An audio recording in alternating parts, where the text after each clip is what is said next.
Now, interference and energy conservation. So, in the interference pattern, intensity of light is simply being redistributed. That is, energy is being transferred from regions of destructive interference to the regions of constructive interference.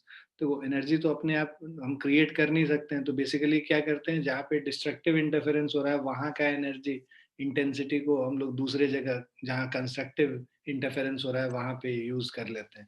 So in the interference pattern, intensity of light is simply being redistributed. That is, energy is being transferred from regions of constructive interference to the regions of destructive interference to the regions of constructive interference. No energy is being created or destroyed in the process. Thus, the principle of energy conservation is being obeyed in the process of interference of light. ठीक है. उर्जित, तुम्हारा preparation ठीक नहीं था या फिर question ठीक से नहीं किए या फिर क्या था कि क्यों, क्या दिक्कत हुई, नंबर उतने अच्छे नहीं आए हैं तुम्हारे? प्रिपेयर्ड नहीं था. अच्छा, चलो धीरे धीरे कर लो उसको, है ना, बिकॉज अब तो देखो एग्जाम आ जाएगा ना तुरंत दिवाली के बाद. हाँ तो दिवाली के ब्रेक में पूरा ऑप्टिक्स ऑप्टिक्स अच्छे से रगड़ लेना, है ना, क्वेश्चन ज्यादा आएंगे उससे और इजी होता है बेसिकली. चलो आगे बढ़ते हैं.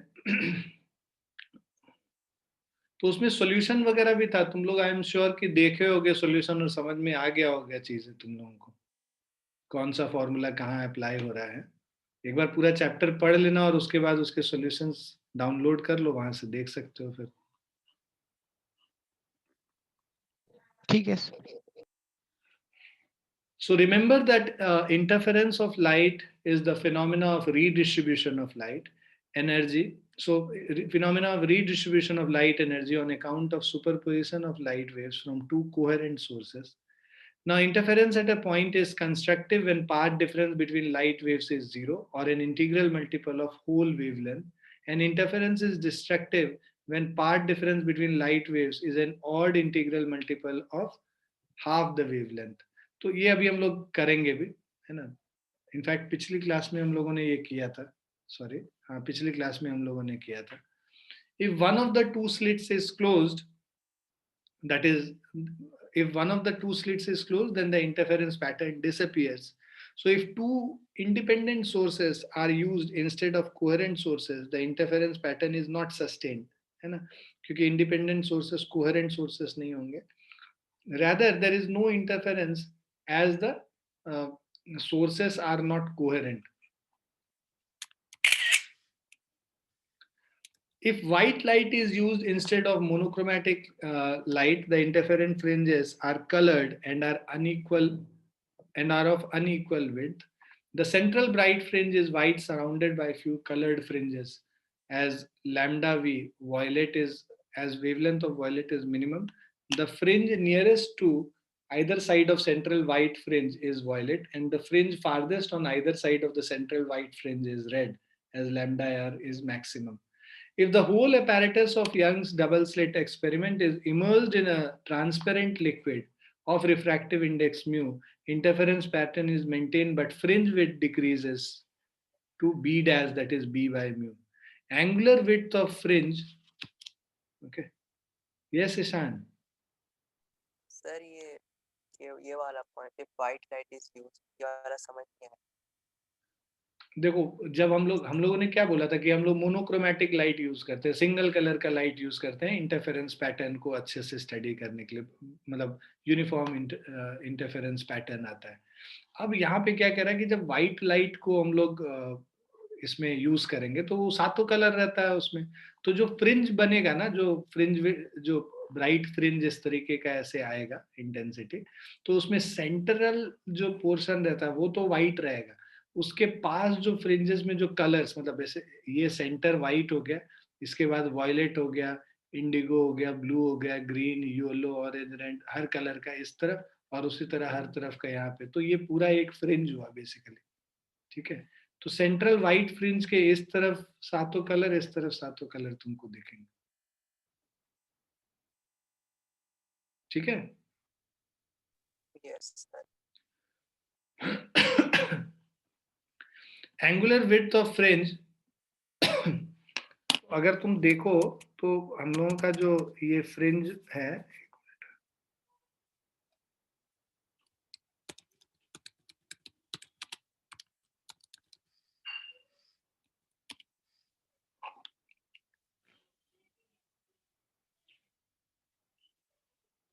ठीक है, तो ये जैसे ये सेंट्रल, ये देखो ये जो सेंट्रल लाइट है, ये सेंट्रल ब्राइट फ्रिंज हो गया, ये इस तरह से फ्रिंजेस है।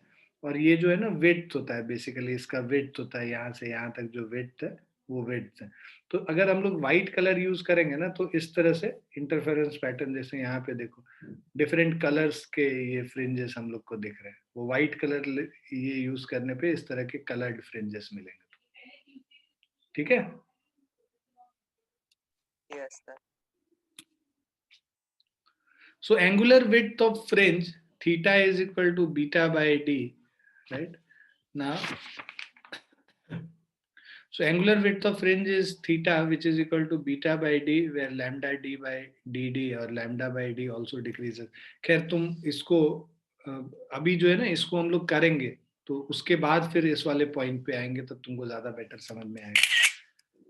So expression for fringe width in interference or theory of interference of light. So basically fringe width का जो expression है, क्या कैसे कैलकुलेट करते हैं, ये जो है ना डेरिवेशन बहुत इंपॉर्टेंट है. कोई मेरे से पूछ रहा था ना, सर आप मुझे डेरिवेशन वगैरह बताओ कौन कौन से आते हैं, तो ये डेरिवेशन तो आता ही आता है. ठीक है, इट्स वेरी इंपॉर्टेंट. ठीक है, तो पुराने वाले भी जब एक बार रिवीजन करेंगे तो उन सबको भी बताते चले जाएंगे. आगे वाला हम कम से कम तुमको अब बताते लिखाते चले जाएंगे कि ये इंपॉर्टेंट डेरिवेशन है, इसको ध्यान से कर लेना. तो suppose A and B are two fine slits. हमारे पास दो स्लिट है, एक ए यहाँ पे स्लिट हो गया, दूसरा बी स्लिट यहाँ पे है. A small distance D apart, इनके बीच का जो डिस्टेंस है दैट इज डी. ठीक है, small distance d apart, let them be illuminated by a strong source of monochromatic light of wavelength lambda. Mn is a screen at a distance d from the slit. तो ये हमारे पास एक Mn जो है, this is a screen which is at a distance capital D from the slits. ठीक है, wavelength lambda हो गया. The two waves starting from A and B superimpose upon each other, resulting in interference pattern on the screen placed parallel to slits A and B. ठीक है, तो ये दोनों जो है. Now O is the center of the distance D between the slit. ये center हो गया basically. A और B जो दो स्लिट है ना, उन दोनों के बीच का सेंटर हो गया ये. Draw AE BF and OC perpendicular to MN. तो हम लोग ये जो स्क्रीन पे परपेंडिकुलर ड्रॉप कर लेते हैं, AE OC और ये BF. Now the intensity of light at a point on the screen will depend upon the path difference between the two waves arriving at the point. ठीक है, तो ये जो इंटेंसिटी ऑफ लाइट है ये path difference पे depend करेगा. AP और BP ये पाथ है ना, एक का पाथ B से लेके P तक हो गया, दूसरा A से लेके P तक हो गया, राइट. तो AP and BP are the path lengths, और उनके बीच का जो डिफरेंस है उसको पाथ डिफरेंस कहते हैं. So intensity of light at a point on the screen will depend upon the path difference between the two waves arriving at the point. The point C on the screen is at equal distance from A and B. ये जो C है ये A से और B से दोनों से equi distant है ना, क्योंकि ये d/2 है, ये d/2 है, ये डिस्टेंस कॉमन हो गया, तो ये दोनों जो डिस्टेंसेस हैं इक्वल हो गया. AC is equal to BC हो गया.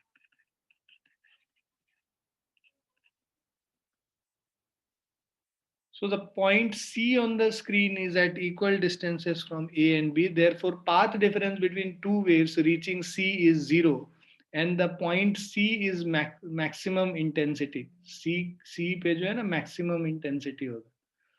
Now it is called central maximum. तो path difference यहाँ पे क्या हो गया, C point पे 0 हो गया, और उस वजह से ये जो point C है, this is of maximum intensity. It is called central maximum. Consider a point P at a distance x from C. The path difference between two waves arriving at P will be, मान लो एक point P consider करते हैं, path difference क्या हो जाएगा यहाँ पे, BP minus AP हो जाएगा पाथ डिफरेंस.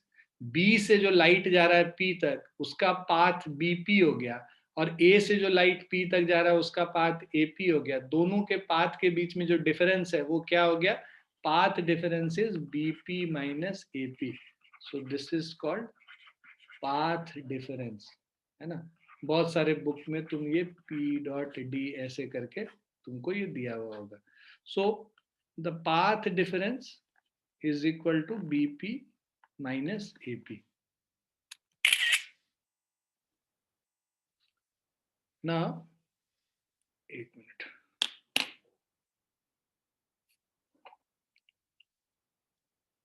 ठीक है।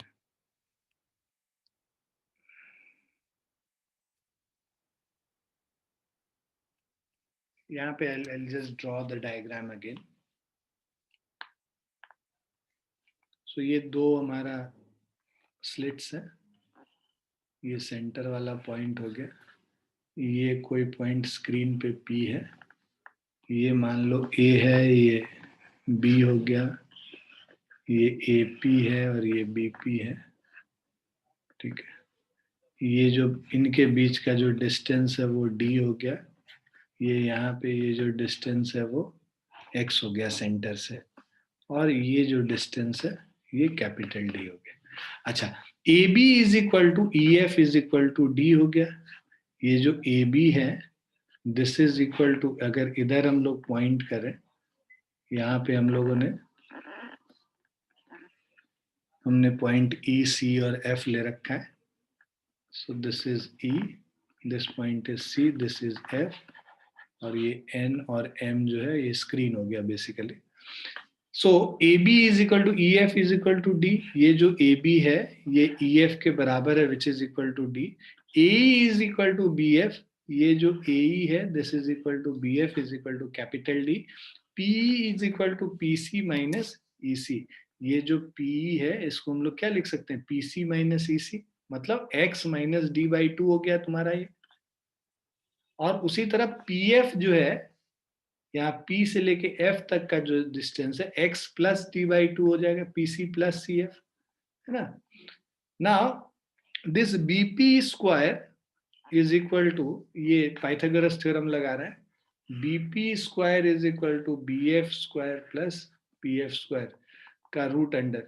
BF हमारा D स्क्वायर हो गया और PF हमारा x plus D by two का होल स्क्वायर हो गया। D को बाहर ले लोगे कॉमन करके तो x plus D by two का whole square upon D square, 1 plus this. अब देखो, बिकॉज ये जो पूरा क्वांटिटी है this is very very less than 1, so 1 by two आके यहाँ पे मल्टीप्लाई हो जाता है, तो 1 plus 1 by two into X plus D by two का whole square by D square हो गया बीपी का वैल्यू। उसी तरह ये पहला इक्वेशन हो गया मान लो तुम्हारा। उसी तरह एपी जब निकालेंगे हम लोग, ये एपी क्या हो जाएगा? A C square plus P C square, right, A square plus P square, sorry.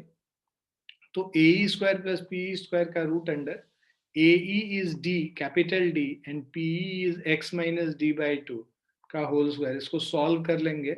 अब यहाँ पे भी because this is less than 1, very very less than 1, 1 by two आके मल्टीप्लाई हो जाता है, this is A P, second equation. अब हम लोग को पाथ डिफरेंस पता है, path difference is equal to BP minus AP, right. So if we put the values, putting in 26, we get BP minus AP is path difference.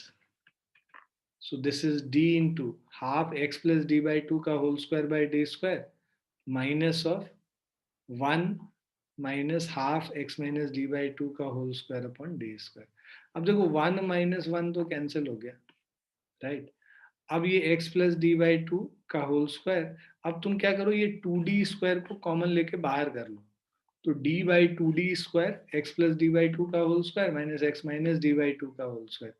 अब ये देखो एक d ये तो कैंसिल होके 1 बाई टू डी बचा, 1 बाई टू डी, और इसको सॉल्व करोगे तो ये हमारा क्या आ जाएगा? देखो x square plus D square by 4 plus 2xd minus x square minus D square by 4 minus 2xd, sorry plus 2xd हो जाएगा, क्योंकि ये माइनस माइनस होके प्लस हो गया, ये दोनों कैंसिल हो गया, so which is equal to 4xd, ठीक है, और ये d/2 है, sorry 2 into x into d/2 था।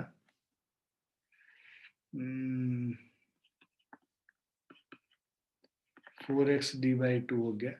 तो 4x d/2 मतलब ये यहाँ पे 4x इंटू d/2, अब ये 2 और 2 कैंसिल हो गया, ये 2 कैंसिल हो गया, x d/d। So this is bp minus ap। Path difference क्या हो गया? Path difference is equal to x into d by capital D. So now the intensity at point P is maximum or minimum according to the path difference.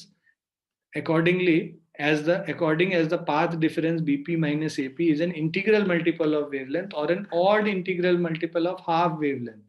देखो हम लोगों ने देखा था कि अगर ये इंटीग्रल मल्टीपल ऑफ वेवलेंथ है ना, पिछली क्लास में हम लोगों ने किया था कि if the path difference is for constructive interference, the path difference has to be equal to n lambda. X is equal to n lambda.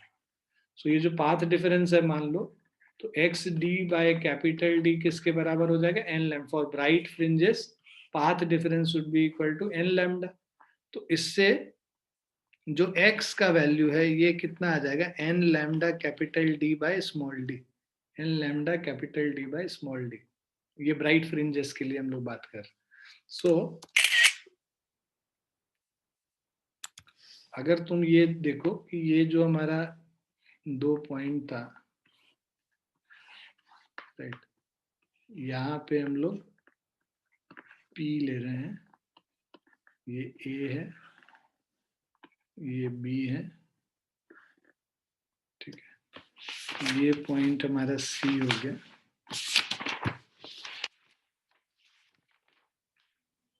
this point is C, this is E, this is F, and this distance यहाँ से यहाँ this was X, and this whole thing is small d. Now what we are saying, for bright fringes we have path difference, so X is equal to n lambda d by, for bright fringes X is equal to n lambda capital D by small d, right? तो जब n का value, जब ये path, ये जो हम x की बात कर रहे हैं, सो जब n 0 होगा मतलब सेंट्रल ब्राइट फ्रिंज के लिए, तो x क्या हो जाएगा? 0 हो जाएगा, मतलब C पॉइंट पे ही हो जाएगा। तो n का वैल्यू जैसे जैसे चेंज करेगा, for n is equal to 0, x not is equal to 0, और वहां पे है ना, ये जो x0 है, x0 मतलब बेसिकली हम लोग ये यहाँ से जो डिस्टेंस निकाल रहे हैं x0, तो C is the central bright fringe. जब n 1 है तब जो x का वैल्यू होगा लैम्डा d बाई डी होगा, ये फर्स्ट ब्राइट फ्रिंज हो गया। n का वैल्यू 2 है तो वहां पे x2 lambda d by D है, सेकेंड ब्राइट फ्रिंज हो गया। n का वैल्यू n है तो n lambda d by D nth bright fringe हो गया। Now similarly for dark fringes, path difference is x d by D, जो path difference x d by D है ये किसके बराबर हो रहा है? 2n माइनस 1 लैम्डा बाई 2, है ना। हम लोगों ने देखा जो पाथ डिफरेंस है odd multiple of half the wavelength होना चाहिए, तो x d by D 2n minus 1 lambda by 2 के बराबर होगा। तो अब यहाँ पे इसको सॉल्व करोगे तो x का वैल्यू आ जाएगा 2n minus 1 lambda by 2 capital D by small d। तो ये dark fringe, interference fringe are formed as detail below. तो ये हमारा x का वैल्यू हो गया जब डार्क फ्रिंज है, ये x का वैल्यू है जब ब्राइट फ्रिंज है। अब n का वैल्यू देखो, जब यहाँ पे n का वैल्यू 1 डालोगे, so this will be lambda d by 2d, पहला डार्क फ्रिंज आएगा। n के वैल्यू 2 पे 3 lambda d by 2d, second dark fringe हो गया। 2n माइनस 1 कर रहे हैं इसीलिए n का वैल्यू 1 से स्टार्ट कर रहे हैं। जब 2n प्लस 1 करते हैं ना तब n का वैल्यू 0 से स्टार्ट करते हैं। यहाँ n इज इक्वल टू 1 से स्टार्ट करेंगे जब 2n माइनस 1 है। दोनों केस में ऑड मल्टीपल ही आता है, 2n माइनस 1 हो या 2n प्लस 1। 2n प्लस 1 लेते हैं तो n को 0 से स्टार्ट करते हैं, 2n माइनस 1 लेते हैं तो n को 1 से स्टार्ट करते हैं। तो n इज इक्वल टू 1 ले रहे हैं, first dark fringe lambda d by 2d है, n2 पे 3 लैम्डा d बाई 2d है, n is equal to n पे 2n-1 lambda d by 2d है। तो ये ब्राइट फ्रिंजेस का भी पोजीशन पता चल गया, डार्क फ्रिंजेस का भी पोजीशन पता चल गया। ठीक है, अब हम लोग फ्रिंज विड्थ कैलकुलेट करेंगे। तुम ये देखो, ये तुम्हारा सेंट्रल ब्राइट फ्रिंज है, यहाँ पे फर्स्ट डार्क फ्रिंज और यहाँ पे फर्स्ट डार्क फ्रिंज अगर आता है, तो ये जो पूरा यहाँ से यहाँ तक जो विड्थ है, इसको फ्रिंज विड्थ कहेंगे। पूरा जो ब्राइट फ्रिंज है तुमको यहाँ से यहाँ दिखेगा, फर्स्ट डार्क फ्रिंज हो गया। अब इसके बाद ये फर्स्ट ब्राइट फ्रिंज है, ये डार्क है, ये ब्राइट है, ठीक है। और उसके बाद फिर से, तो ये जो ब्राइट वाला आया, उसके बाद फिर से डार्क आएगा और फिर से ब्राइट आएगा। तो ये एक डार्क से दूसरे डार्क तक का जो फ्रिंज होता है वो ब्राइट फ्रिंज हो जाता है, ब्राइट फ्रिंज का विड्थ हो गया। और डार्क फ्रिंज का विड्थ देखना है तो एक ब्राइट से दूसरे ब्राइट तक के जो डिस्टेंस है उसको डार्क फ्रिंज का विड्थ कहते हैं। सो comparing with the situation of the bright interference fringes, we find that dark interference fringes are situated in between bright interference fringes and vice versa. The separation between the centers of the two consecutive bright fringes is the width of the dark fringe. तो दो bright fringe के बीच का जो distance है वो width of the dark fringe हो गया। Similarly the separation between centres of to consecutive dark fringe is the width of the bright fringe. Clear बच्चों? तो अब अगर तुमको देखो फ्रिंज विड्थ निकालना है, तो separation between consecutive bright fringes is width of dark fringe. Width of dark fringe beta is xn minus xn minus 1। nth fringe का जो पोजीशन है वो n lambda d by d है। n-1 वाले का जो पोजीशन होगा वो ये होगा ब्राइट फ्रिंज का। दोनों के बीच का जो डिस्टेंस है वो तुम्हारा फ्रिंज विड्थ कहलाता है, which is equal to lambda d upon d। उसी तरह similarly the separation between centers of two consecutive dark fringe is the width of bright fringe। beta dash is xn dash minus xn minus 1 dash। तो मतलब 2n minus 1 lambda d by d और 2 times n minus 1 है ना। या n का value ना, एक minute, ये गड़बड़ है,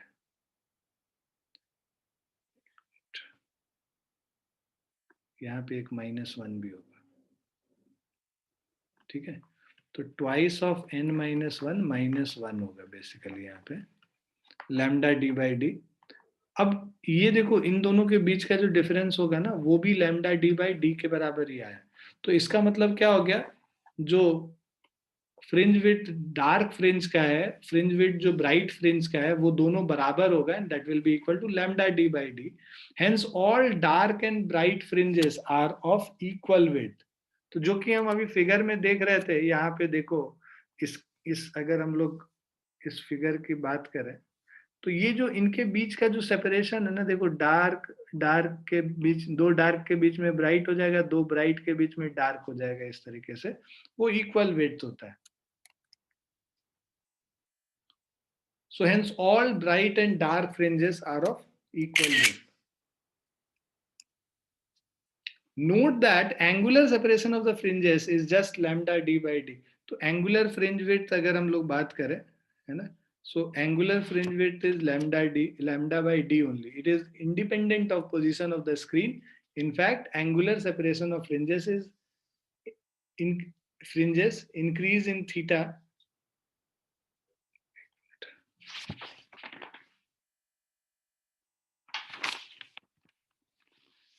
sorry, angular separation of fringes is increase in theta needed to increase the path difference by lambda। Now further, at sites of constructive interference, I maximum is proportional to R maximum ka square, which is proportional to A plus B ka square, which is constant.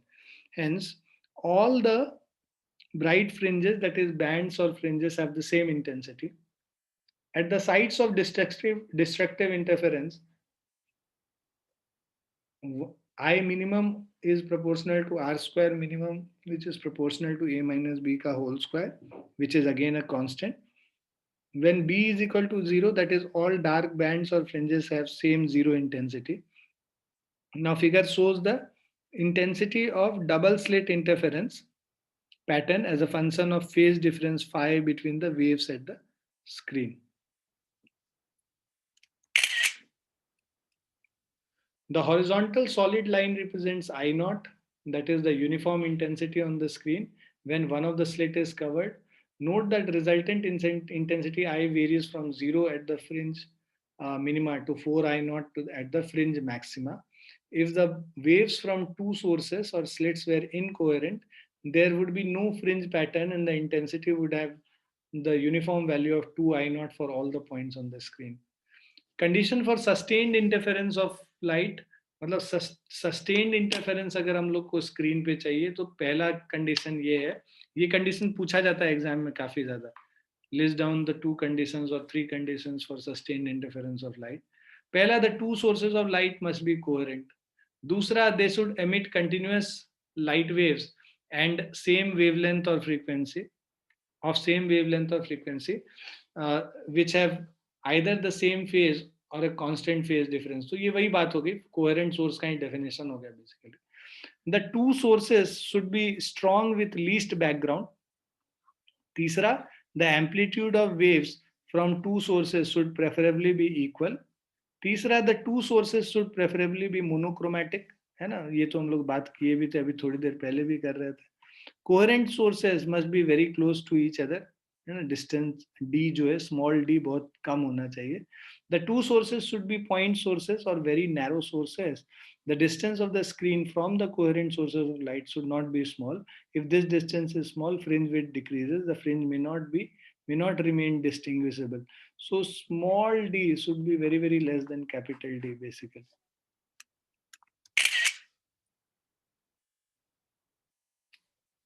Now fringe shift, if a transparent sheet of refractive index mu and thickness t is introduced in one of the paths of the interference waves, the optical path length of this path will become mu t instead of t, so increasing by mu minus 1 t.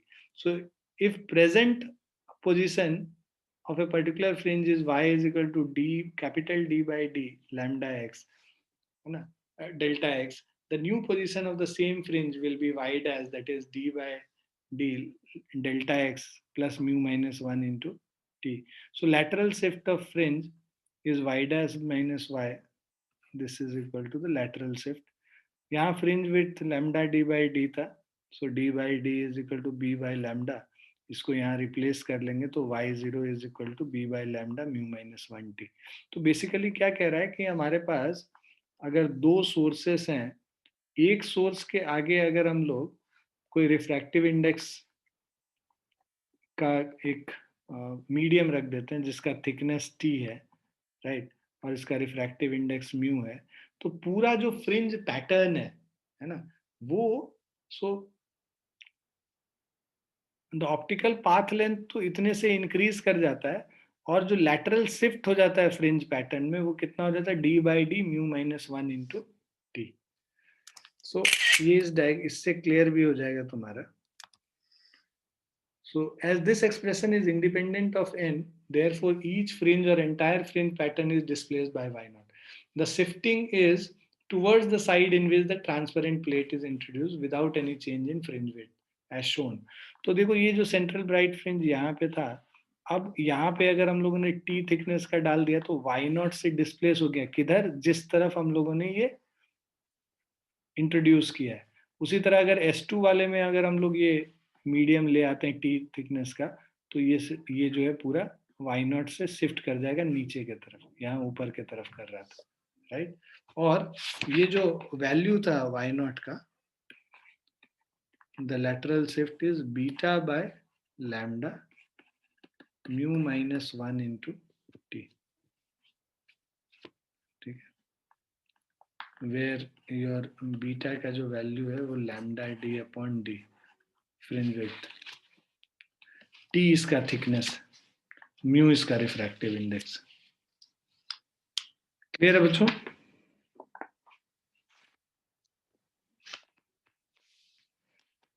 तो interference वाले में theory तो इतना ही है, अब हम लोग numericals इस पे बेस करेंगे. So before starting the numerical, I will just talk about a few formulas. ठीक है.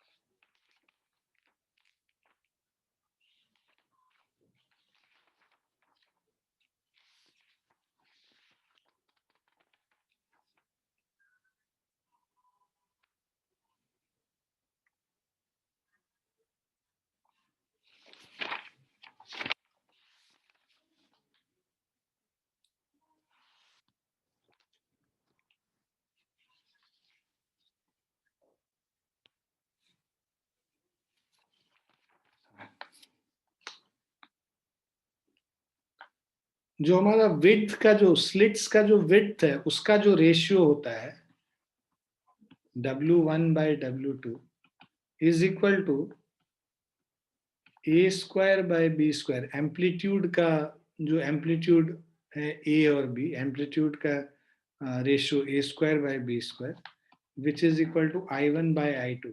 सो A और B एम्पलीट्यूड से, W1 और W2 स्लिट का विड्थ है, और I1 और I2 इसका इंटेंसिटी है. ठीक है. अब दूसरा फॉर्मूला जो हम लोग यूज करेंगे, maximum intensity bye minimum intensity, इसका जो फॉर्मूला है, this is equal to A+B का whole square divided by A-B का होल स्क्वायर. ठीक है. अब अगर phased intensity at any point is given by I at any point is equal to K times I1 plus I2 plus 2 times root under I1 into I2 cos of phi. ठीक है. Where phi is the phase difference. ठीक है, between the two waves.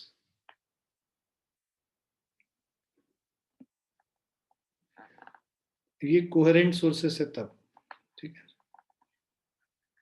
So this is when the sources are coherent. Fourth, if sources are incoherent,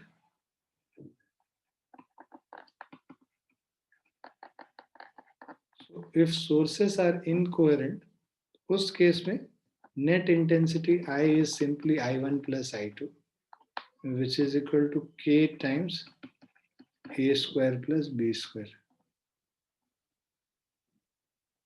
ठीक है. तो ये सारे formulas अभी हम लोग यूज करेंगे.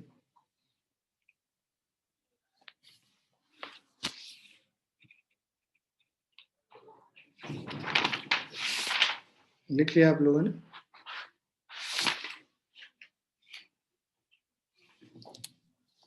Yes, sir.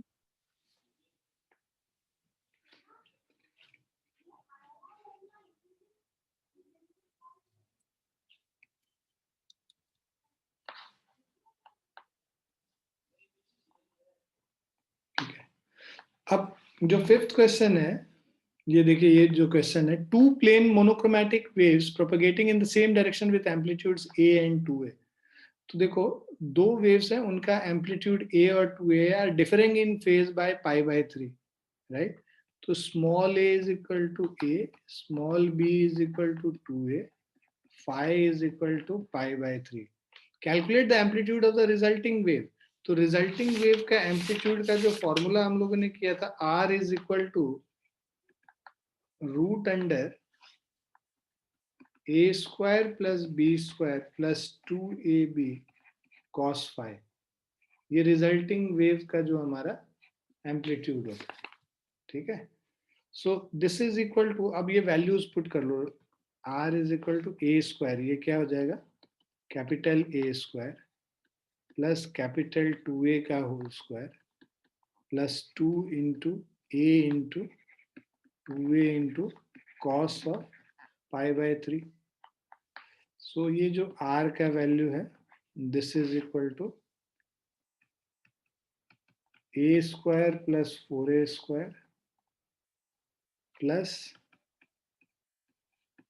4A² cos of π/3, cos 60 degree. ठीक है, तो देखो ये 4a² प्लस a² 5a² हो गया, plus 4a² into cos 60 degree 1/2 हो गया, कैंसिल होगा 2 बचेगा, तो 5 + 2 7a² हो गया, राइट। सो √7a² हो गया, √7a है।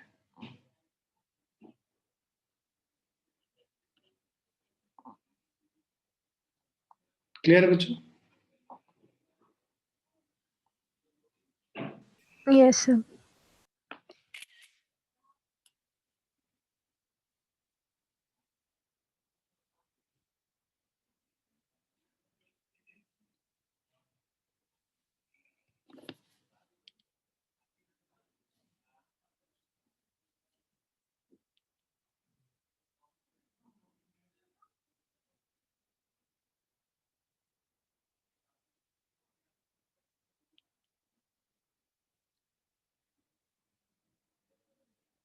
लिख लिया सबने?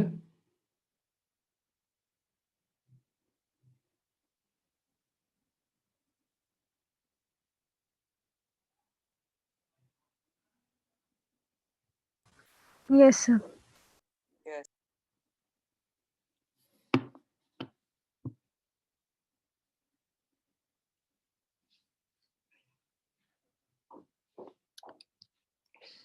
Now, in a Young's double slit experiment, the intensity of light at a point on the screen where the path difference is lambda is k units.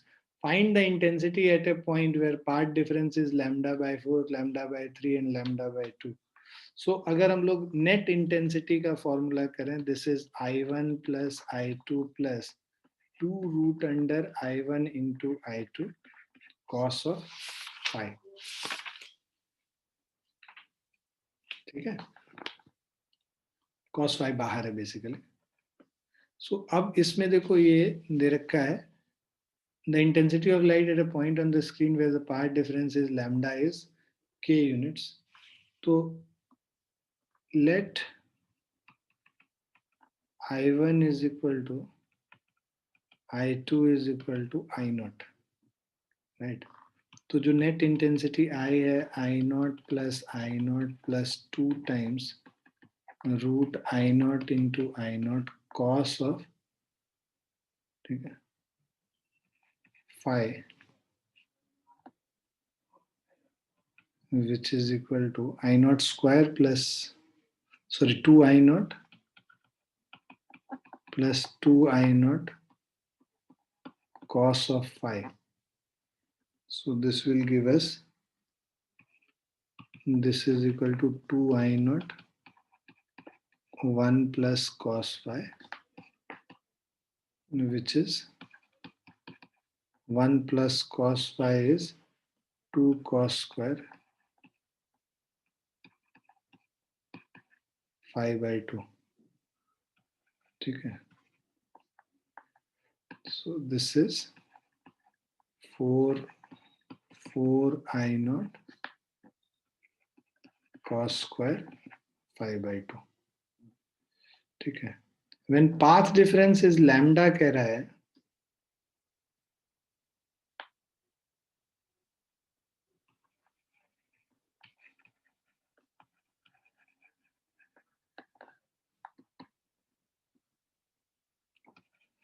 तो ये आप लोग देखिए, ये हम लोगों ने शुरू में किया भी था।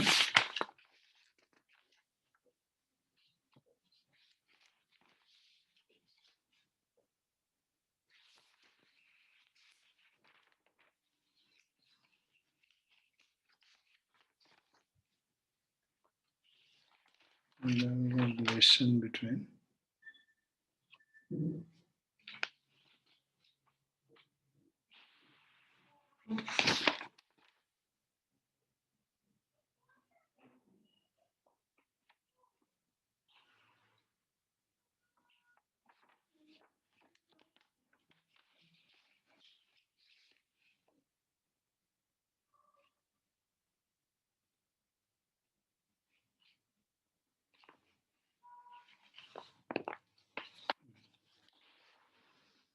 So when path difference is lambda, your phase difference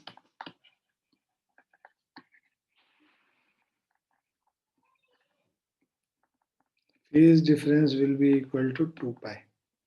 ठीक है, पाथ डिफरेंस जब लैम्डा होगा, फेज डिफरेंस 2 पाई हो जाएगा. तो उस केस में जो आई इंटेंसिटी था, this is 4I0 cos square 2 pi by 2, मतलब cos स्क्वायर पाई हो गया, cos पाई -1 होता है, so this is equal to 4I0 हो गया. अब 4I0 का वैल्यू k हो गया, right. Now find the intensity at the point where the path difference is lambda by 4. पहला, जब पाथ डिफरेंस लैम्डा बाय 4 है, path difference is equal to lambda by 4, तो वहां पे फेज डिफरेंस लैम्डा की जगह 2 पाई हम लोग सब्स्टिट्यूट कर लेते हैं. 2 पाई बाय 4 मतलब पाई बाय 2 हो गया फेज डिफरेंस. ठीक है, सो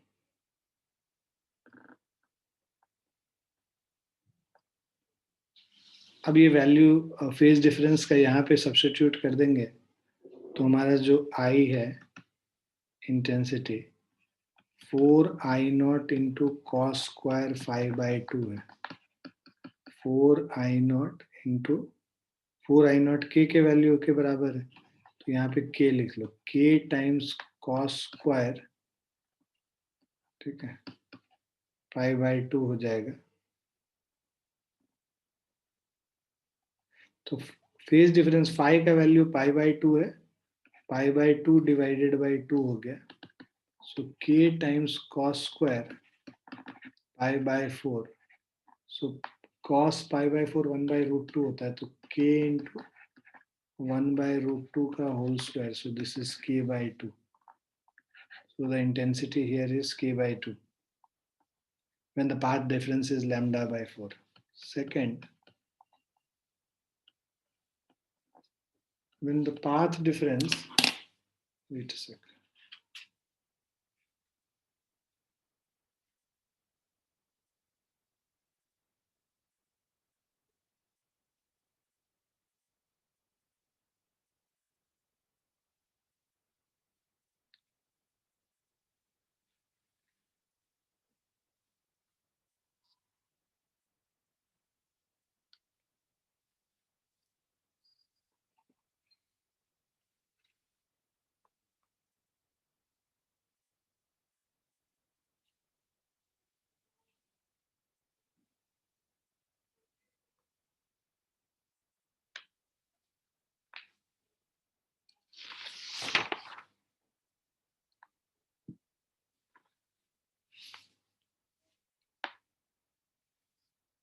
तुम लोग एक फॉर्मूला लिख लेना, phase difference is equal to 2 pi by lambda into path difference. ये काफी यूज में आएगा इस तरह के क्वेश्चन में. तो देखो यहाँ पे पाथ डिफरेंस तुम्हारा सेकंड पार्ट में क्या दे रखा था, लैम्डा बाय 3 दे रखा था. सो फेज डिफरेंस जो होगा, this is equal to 2 pi by lambda into lambda by 3. Lambda lambda cut गया, so this is equal to 2 pi by 3 हो गया. ठीक है, ऐसे भी याद रख सकते हो कि लैम्डा को सीधे 2 पाई से रिप्लेस कर दिया तो फेज डिफरेंस आ गया, 2 पाई बाय 3 हो गया. So this is 120 degree basically, 2 pi by 3. तो जो हमारा I is equal to 4I0 cos square, ठीक है, ये 2 pi by 3 120 degree, so 2 pi by 3 divided by 2, तो 60 डिग्री हो गया. 4I0 होता है k, cos 60 डिग्री हो गया, है ना, 2 कट जाएगा, तो cos 60 डिग्री हो गया 1/2, तो k इंटू 1/2 का स्क्वायर मतलब k/4 हो गया यहाँ पे इंटेंसिटी. क्लियर है बच्चों?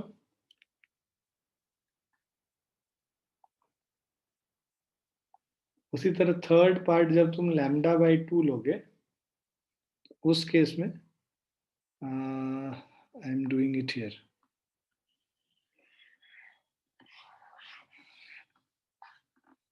तो यहाँ पे अगर हम लिखें आई इज, पहले तो फेज डिफरेंस निकाल लोगे. फेज डिफरेंस क्या हो जाएगा देखो, 2 pi by lambda into path difference. Path difference है लैम्डा बाय 2, तो ये पाई हो गया फेज डिफरेंस. तो I is equal to 4 I naught into cos square 5/2.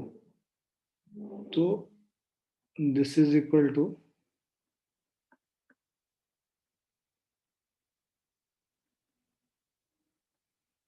तो यहाँ पे अगर हम लोग वैल्यूज डालेंगे 4 आई नॉट कॉस स्क्वायर 5/2 इस वाले में, सो π/2 डिवाइडेड बाय, सो हाँ π/2. अब cos π/2 तो 0 होता है, तो this is equal to 0. Net intensity 0 हो जाएगा.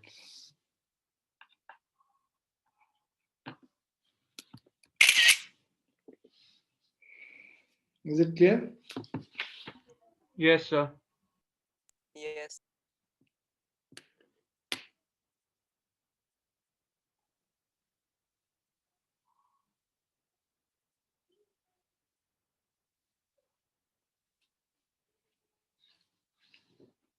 लिख लिया आप लोगों ने?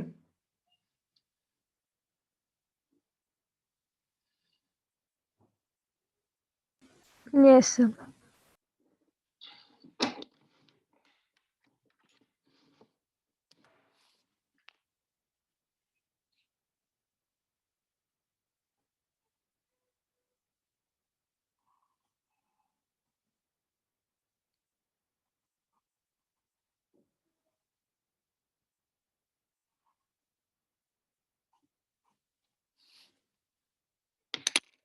चलो will stop here for the day.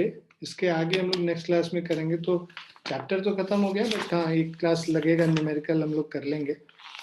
उसके बाद फिर हम लोग डिफ्रैक्शन स्टार्ट करेंगे. So next class we'll do, मतलब tomorrow we'll do the numericals of this and complete it, and then we can start diffraction. ठीक है बच्चों? Bye, sir. Thank you. हाँ चलो, bye, take care everyone.